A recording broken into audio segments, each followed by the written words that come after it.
Okay, we will not be tolerating hate for Disclosure Day. Thank you very much. I saw Disclosure Day over the weekend with one of my buddies. We had a phenomenal time. Then we leave, look up reviews, and see how low things are scoring. Look at the freaking Rotten Tomatoes score. What is that audience score? What do you mean? How is that low? It's Steven Spielberg. I mean, yes, he can make some flops, but like, what is this? Is this movie perfect? Of course not. There's definitely things that I can nitpick about this movie, but it's not trash like people make it out to be. Just a little heads up, there may be some spoilers throughout this video, so you have been warned. Now, I think one of the reasons I love this movie so much is I see what I think Steven Spielberg was actually going for with this movie. What I see is a person, a human being that is watching humanity self-implode, and he is trying to do everything he can to stop it from exploding. Rather than seeing each other, working with each other, helping each other, loving each other, or fighting each other, tearing each other down. As a human being, I think Steven Spielberg sees that and he wants to just be like,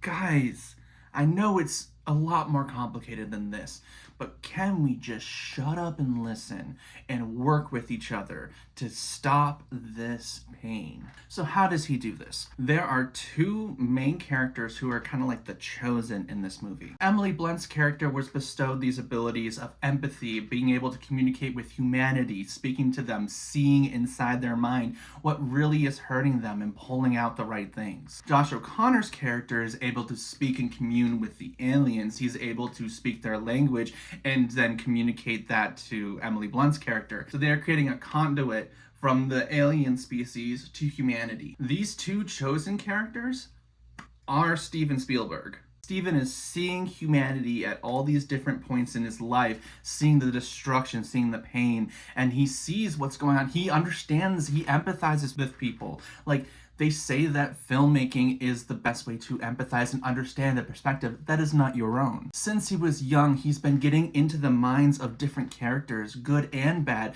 to better understand all of humanity. Now, the best way for him to communicate this is through this alien language that some people can't speak.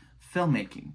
He knows this craft in and out. He understands how to pull you in, how to hold an emotion, how to excite you and, get that heart pumping. He uses this language of empathy. As the movie says, the aliens have understood that empathy is the greatest way of communication, the greatest way of life. So he is using this craft of filmmaking to bring that empathy and share it with everyone, helping people understand and see other perspectives. Now, I know some of you are going to bring up, what the heck was the religious stuff going on? How I interpret that is many times people, when they connect with a filmmaker, with an actor, with a celebrity, something like that, when there's some sort of communication where I'm like, that person gets me, they start to idolize them. They start to put them too high up on a pedestal when they're just human. They're just us. They're in a different spot in life.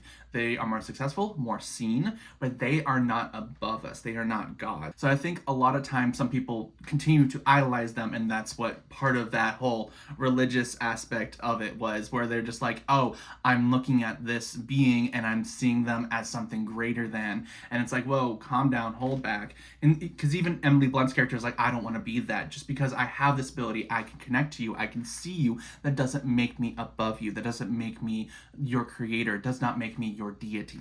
Those are just some of my thoughts on this movie. It just, when I love something so much and I connect to it so deeply and I'm like, guys, do you see what I see? Do you see what I see? I have to make sure that this perspective is seen and it's not just trampled and thrown away just in favor of clickbait rage or something like that. But let's always give that movie a shot, and maybe let's mull it over a little bit and dig a little deeper before we go full hate train.